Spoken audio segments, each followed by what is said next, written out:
4th of July, a long time before Labor. I'm trying to think Well, what you had the dumb part right. When we look at it, we don't know what. It is somebody's birthday in here. Somebody's birthday. It's Jason not you. is- It's Not not me. Jeff Chelsea. Lankman. It's not Jeff Honnold. It ain't me. Yeah, he's just said.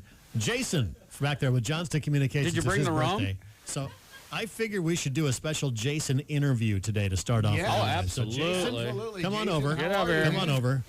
Yeah. making Here, you his- take the big one. Making his on-screen debut. And I'm not sure if can we get it? Is he on screen? Is he on screen, Chelsea? Do we? I took it so I can make sure. He took it so that, This is how he runs it off the iPad I'm right there. Oh, So, right here. are you on screen now? I'm good. All right. He didn't make any funny pictures of himself. Yeah. Let's get a little profile here. Jason Bell. First of all, give us a little background. You're not from around here. You're from around Texas, right? I am actually originally from Detroit, Michigan, Wow. but lived in Texas for about 10, 11 years. The hometown of Glenn Fry of the Yep. Eagles. Yeah. That's like cross-wired when you go from Detroit to Texas. Yeah. Nobody can hear you, Jeff. That's probably best. So grew up in Detroit, then moved to Texas. You said. Yep, moved to Texas, met my lovely wife in Texas, and then moved here to be closer to some family and 2 little ones, 2 years old, 4 years old. And your wife, by the way, is from Schleswig. She is from Schleswig, and the first time she took me to visit, I was amazed being from the city my entire life. Was it Schleswig's a metropolis. Come on now. was it the fact that it took you literally a minute to get across town and back? It was incredible. When I looked it up on Google Maps, I said, "There's no house here. It's just a cornfield." She said, "No, it's there. Yeah. It's there." So growing up, are you a Detroit fan or a Texas fan? Who did you grow up cheering for and what sports? Lions. I'm a big Lions fan. Bigger Broncos fan. Denver is my number one, but How is that possible? well, I started off watching the Lions with my dad, and then started watching some of the Broncos because he liked to watch Elway, and then I started to like to watch Elway, and for whatever reason, and realized watching the Lions was pointless. Exactly.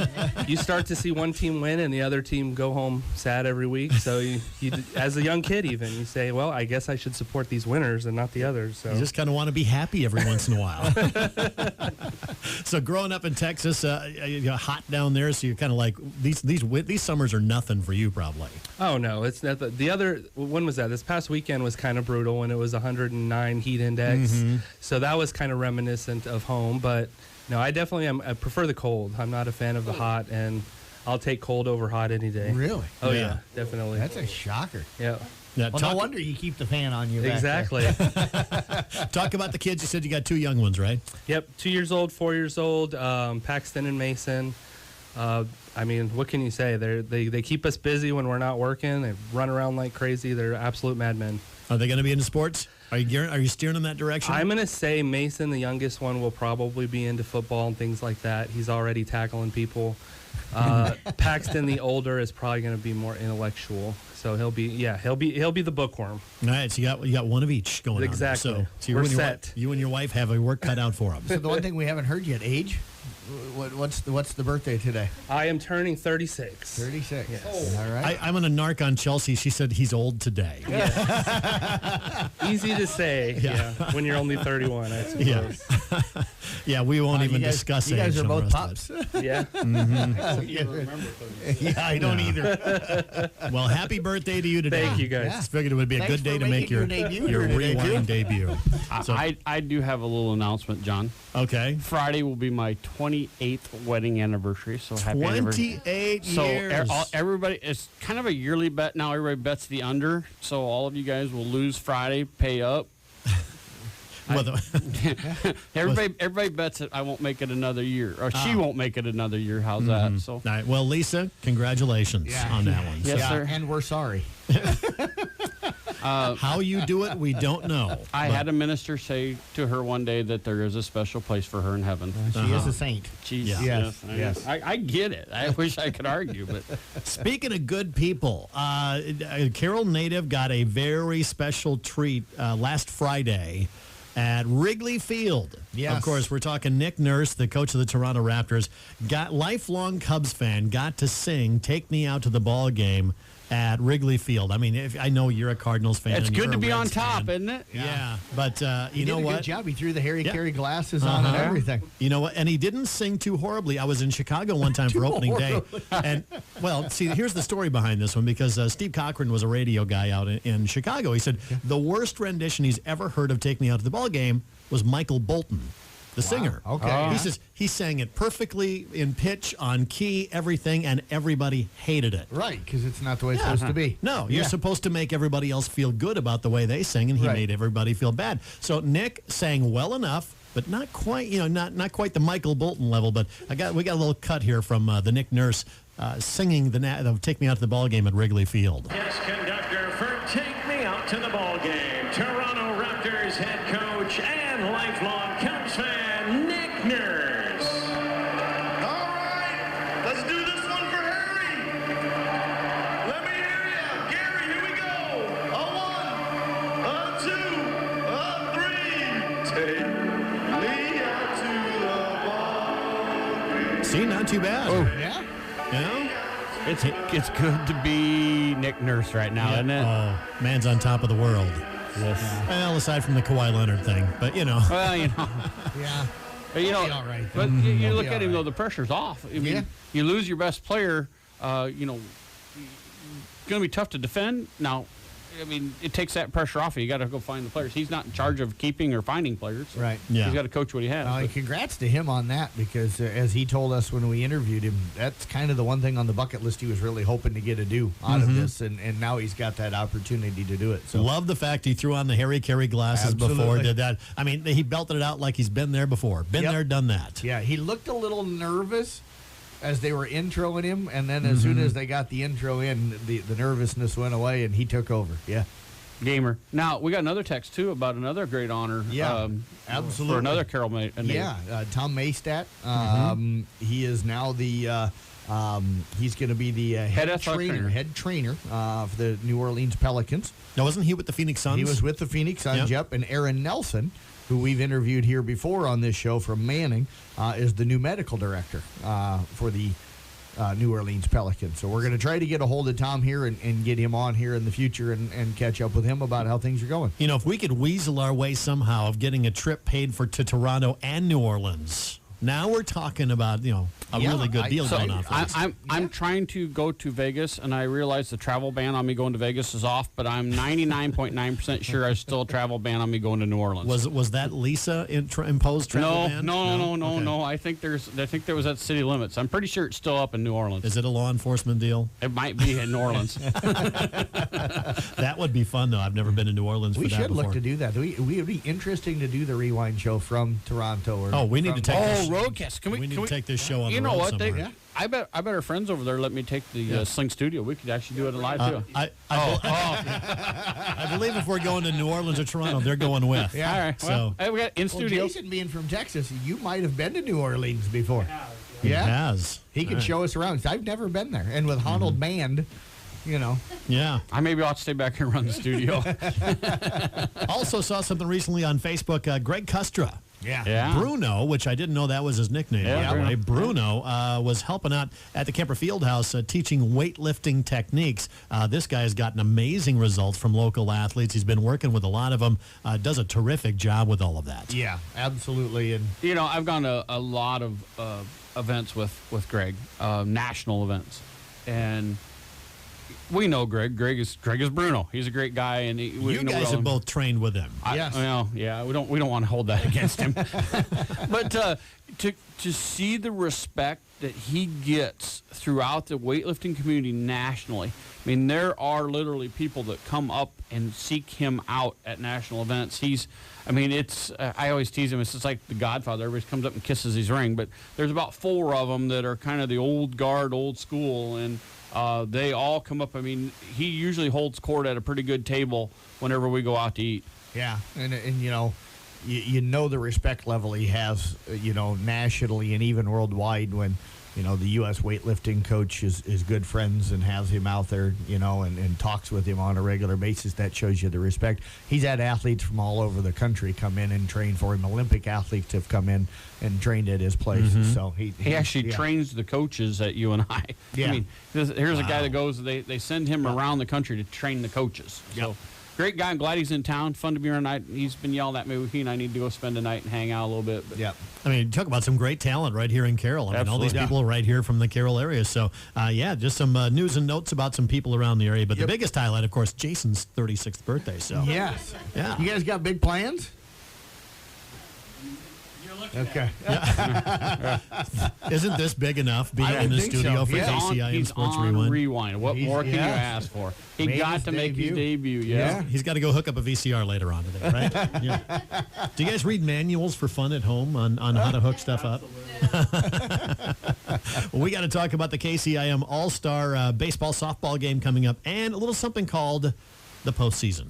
Yeah. Last night, 3 Didn't teams in wanna say action. it, did you? Nope, I'm not going to do it. loaded. I'm over here loaded. I'm not going to indulge someone over there. I got it. It's loaded. We'll talk about that coming up next. As the athletes at your house.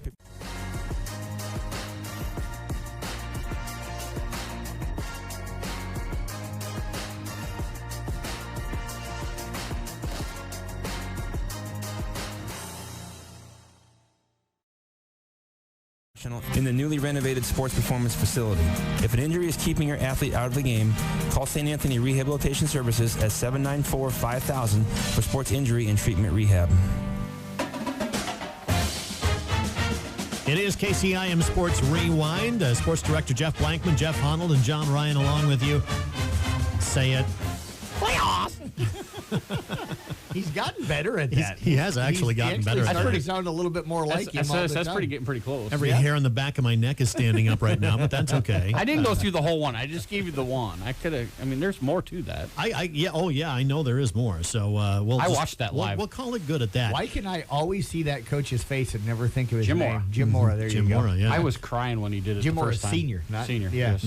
So you went over yesterday to Ogden to cover the Kemper Yes. ball game, a game that got postponed. They all got postponed from Saturday. So Saturday they night, decided yep. they were going to play this one at 11 o'clock in the morning because Ogden had a softball team. State softball At the game state tournament. at 5 o'clock last night, so they wanted to give everybody time.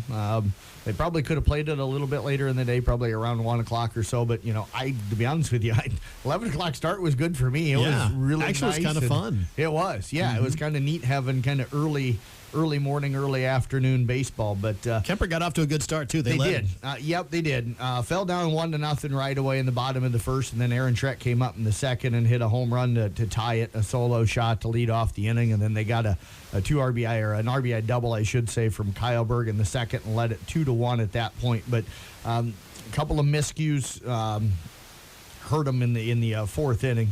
They had 2 outs.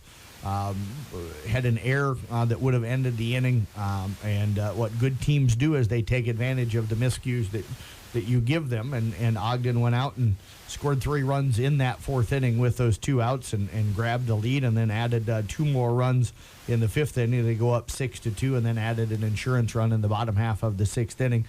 Kemper did have a chance in the fifth, had bases loaded, middle part of the order coming up, but just couldn't get the hit. You got to give Craven, the pitcher from Ogden, a lot of credit. Picked the kid off of second base during the game yesterday, came up with 2 big strikeouts, one of Kyle Berg and one of Austin Tigas with the bases loaded to get out of trouble in the fifth inning, and that was really kind of turned out to be Kemper's last hope, to be able to get back into the game. Just struggled. They struggled over there hitting against Southeast Valley last Tuesday night, got that 1-0 win on a balk in the bottom of the seventh inning, and struggled to hit yesterday. 4 hits, if I remember correct, in that game. Errors and walks. Yep. Especially this time of year. But errors and walks are always big. But boy, in the postseason when teams are so closely matched, Right. just it kills you. And it wasn't a lot of walks. They walked 3 total yesterday. Austin Tigas, he takes the loss, but he went 4 innings, gave up 7 hits, only 1 earned run. He did everything he was supposed to do to keep the team in the game. But they had a few errors, 2 errors on 1 play pretty much on a play in the fifth inning that allowed some runs to score, and just I don't know if you want to say got rattled, but maybe started to hurry and press a little bit once they got behind late in the game, and some more miscues kind of helped Ogden out. But Randy said it in the postgame. Coach Randy Snyder, Doug Waniger, who helped me do the broadcast, and I both felt during the game that as you watch the game play out, at least as of yesterday, starting at 11 o'clock in the morning, from 11 to 1 o'clock, Ogden was just a better baseball team. Yeah, and sometimes that I don't know what grade level they were, but Kemper was a very young team this year. Kind of, you can go through the regular season, but the postseason's a whole nother matter. And every step you take in the playoffs just brings it to a whole nother level. And Ogden has been one of those teams that people have been talking about all year long. Yeah. It's one of those solid teams, and they were just put together a nice game. Well, and they're 1-1 against Van Meter, who they'll play tonight down at Ankeny Centennial for the right to go to state. Won by 3-0 and lost 5-4. So they've got a chance tonight against a team that's been ranked in the top 5 all year long. So that tells you that they're a pretty salty team, and they just took advantage of what they needed to yesterday and got the win. But they have 6 seniors. Kemper has 2. So. If you don't, I hate to put it this way, but sometimes when you don't get seniors out, sometimes the teams that have the seniors out at this time of the year make a little deeper runs. You don't need a ton of seniors, but you need some at key positions just for that leadership on the field, not to get rattled, things like that. So once again, Kemper, if they keep everybody out, looking solid again next year. Yes. Yeah, absolutely. Yeah, the future looks really good for this team. They're going to lose a couple of really nice seniors, but they've got some really good young kids to be able to build around. That sophomore going to be junior class. Got 4 or 5 kids in there that are really pretty good. All right, so Kemper ends their season yesterday over in Ogden. Also, Audubon saw their season come to an end last night as well. Yeah, the score may be a little bit deceiving. They ended up losing 10-0 in 6 innings. They were down just 2-0, though, heading into the 5th inning. Gave up 4 runs in the 5th and then gave up 4 more in the 6th. It did sound like, in the tweets that Nick was sending out, and we had Eric Burkowski, the head softball coach from Audubon. He was at the game we were doing last night scouting in case the baseball team would advance on. And it sounded like Southeast Warren was getting guys on base and just weren't getting those hits to drive them in. But part of that's to do that, Jackson Jensen and Skylar Schultes, who threw for Audubon yesterday, are really good pitchers. And they were able to probably get out of some trouble at times. But once Southeast Warren kind of got the bats rolling the way it sounded late in the game, I think got some walks late in the game, they were able to take advantage of it. And if you look at this team, I talked with a gentleman from the association yesterday, and he told me that the Southeast Warren team is really good. They got this Page kid that hits the cover off the ball, 13 home runs on the year, batted about 600 on the season. Sounds like he's a kid that's going to go on and play at the next level and at a high end of the next level, so he's a pretty good player. What about Audubon next year? I think they're going to be good. They were young this year, really young. So, and Coach Burks has done a nice job with that program. So I think they will be fine in the future. All right, so the Audubon bows out of the playoffs last night. And, of course, we come to the Coon Rapids Bayard Crusaders. We kind of figured this would be the team maybe that would go make the biggest run in the playoffs, and now they're in sub-state coming up later on the night at Dowling. They're going to have to move away from their home field. Yeah, 28-4 on the season after a hard-fought win last night. Got a great start from Cade Schlepp. I thought he was the story of the game last night. He's not a strikeout guy, but his breaking ball was working magically last night. Struck out 4, but what he induced was just a lot of really kind of easy outs. I think there was one time last night that we thought the ball was hit fairly hard off of the bat last night against him. Other than that, it was, ground balls to the infield, lazy fly balls to the outfield. There was only the one time where I thought the ball was hit relatively hard, but that was it. And that ended up being a fly ball to the outfield. So he did a nice job of staying up in the zone last night, really got him to really pop it up. And one of the things that he was talking about, he was snapping that off. He'd throw it right at their head, and that thing would snap off and land over the plate at their knees. So he had the big break going, and he had enough movement on his fastball that he just couldn't get anything on it. I thought he did a great job. He couldn't have gave up many hits. Four hits all night, and those were just little seeing eye grounders. So in command all night long. Really was only gave up the one walk. Was really in command all night. Yeah, Woodbine got 2 runners to third. One of those in the first inning, and that was with a 1 out. But they were able to get out of the inning with no damage done, and I think that kind of helped spark them early on. Like Coach Waddle said in the postgame, if Woodbine would have taken a 1-0 lead in the first, the game might have played out a little bit differently. But 2 runners to third, 1 to second base last night, so only 3 guys get into scoring position in the entire game. And then offensively, They just put pressure. You talked about it throughout the broadcast last night. They'd get guys on base. They were moving them. They were stealing. They were running. They were hitting and running. They were squeezing. They were doing everything to make Woodbine make mistakes. And when Woodbine made mistakes, Coon Rapids Bayard made them pay for it. Yeah, that's John Waddle. It was a John Waddle game. Yep. I mean, he had a run, late steals, squeezes, anything that he could do to get in that young pitcher's head. He was in it, and he was in it pretty deep. Yeah. So how does it shape up tonight? Southeast Warren is the opponent at Dowling once again. How does the pitching matchup work for Coon Rapids Bayard? And tell us something about Southeast Warren. What do you know about them? Well, Coon's going to probably be able to go either with Christian Cook or Quentin Culbertson. Neither one of those guys had to throw last night with Schlepp going the whole game. So they'll have probably their 1A and 1B with Schlepp being 1C, all able to go.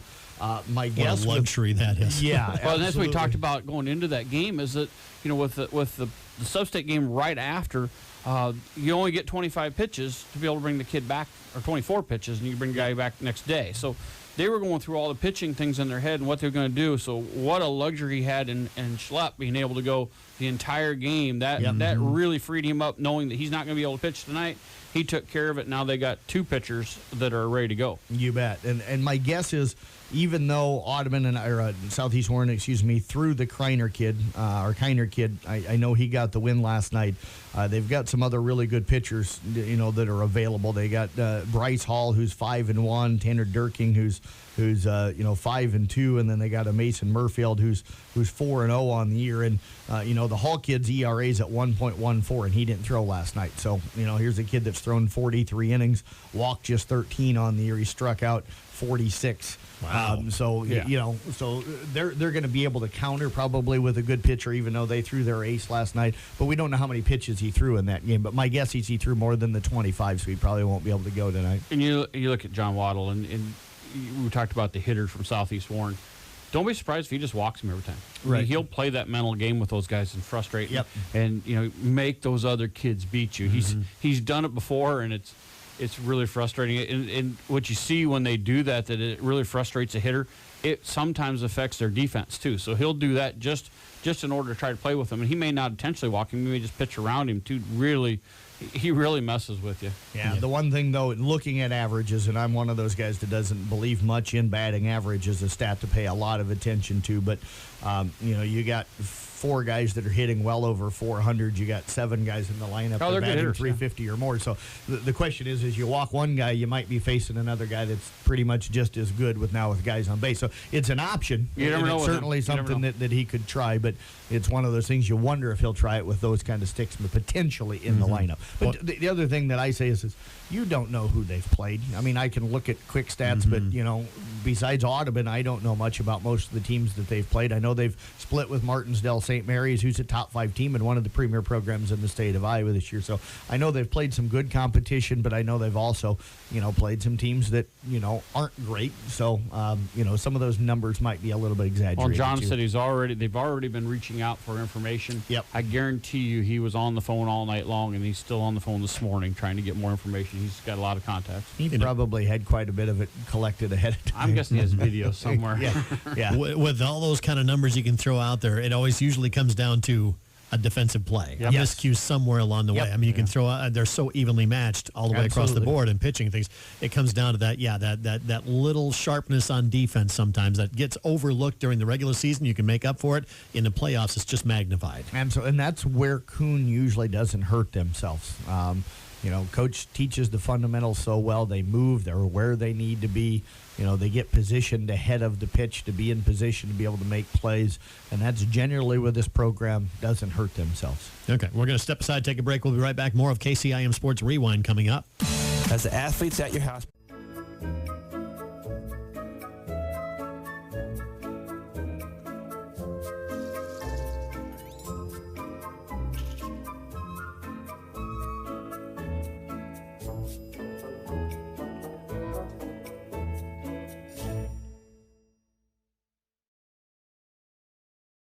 Rehabilitation Services at 794-5000 for sports injury and treatment rehab. It's KCIM Sports Rewind. Got a podcast of today's show. It's will be available on the website, 1380kcim.com, just a few minutes after the program wraps up here.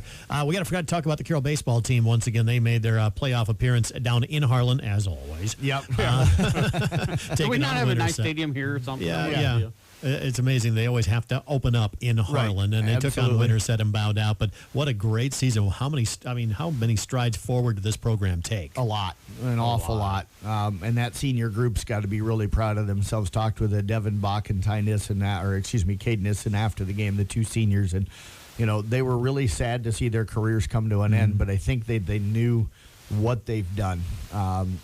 They were with this program when they won no games. They were with this program when they won 1 games, and last year they won like 8 games. And then you gotta love the fact they kept going. Absolutely, out. And those two guys stuck with it, and they've kind of been the foundation for those younger guys to be able to build on. And they led, and they were just tremendous leaders. And I think this program right now seems to be in really good footing. And Coach Young came in his first year and kind of just took the reins. And I think the kids really like playing for him, and he loves it. And I think he's going to do some really nice things. I think he's got a group of guys that's really excited about the game.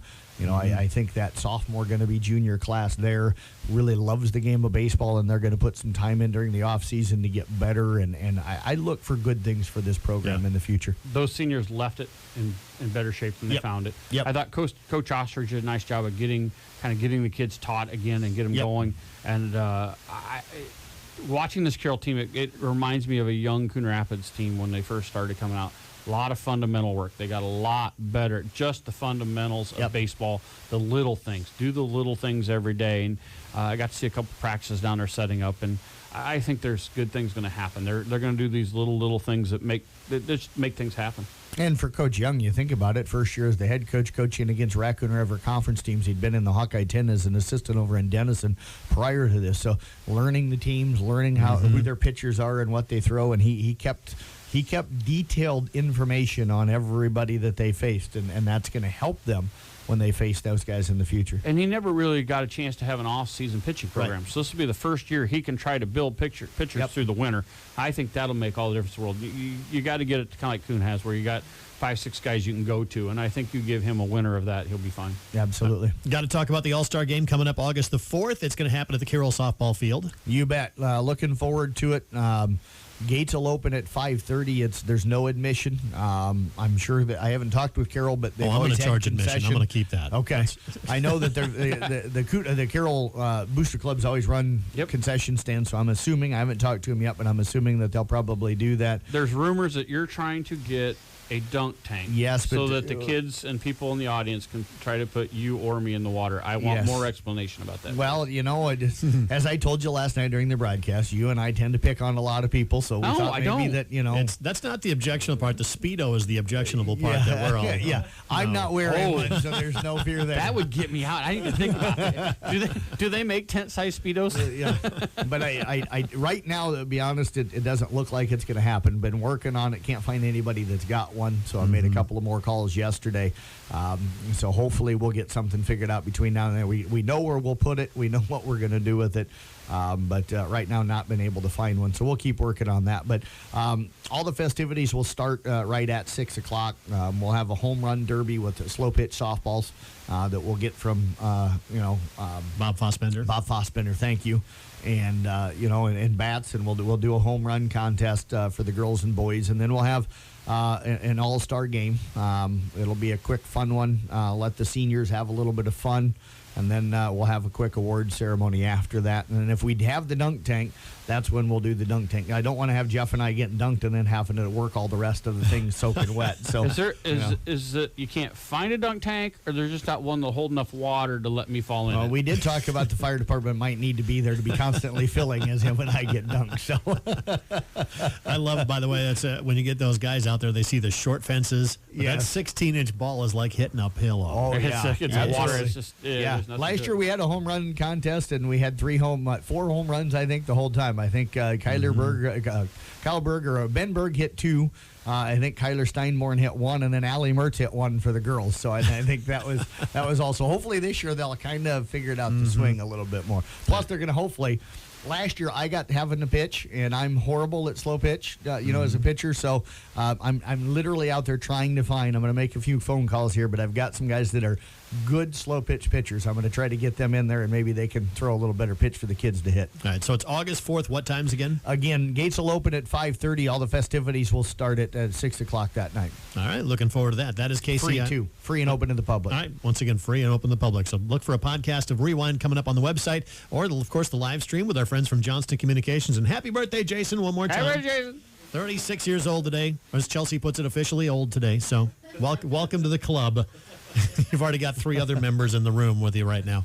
That's Rewind for this week. When you need to know, KCI